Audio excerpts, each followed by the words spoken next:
Free speech. You hear that a lot. People like that phrase, free speech. And if you begin to talk about it, oh, that's protected by the First Amendment. And that's true to some degree. But you know, free speech is not free in every country. There are certain countries you can say things and you can get in a lot of trouble. You can go to jail. You can get killed. But free speech, is it really free? The answer to that question is no. Because there are so many men and women over a long period of time that devoted their life, and many even died, to allow us to praise who we want to praise and be critical of who or what we want to be critical, even to the highest people in our government. But you think about free speech.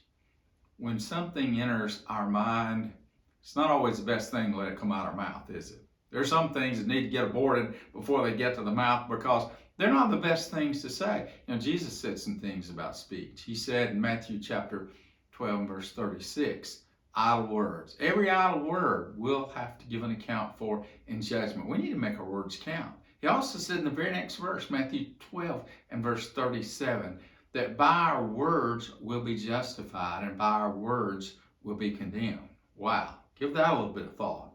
Heaven or hell because words. And so while it's free, it needs a good thought. It needs a good process behind the saying of words. While they're free, they may be costly. Think about Stephen in Acts chapter 7. In verse 54, it said that he spoke the words of truth. And when he spoke the words, when he exercised his free speech, in verse 58, they picked up rocks and stoned him to death. Was it really free? He told the truth. But you think about our words and how they ought to please God. They ought to be good words. In Psalm chapter 19 and verse 14, the psalmist said a long time ago, let the words of my mouth and the meditation of my heart be acceptable in your sight, O Lord. Do I think about that when I get up in the morning? That my words would be acceptable to God? You know, we have free speech to talk about Jesus, don't we?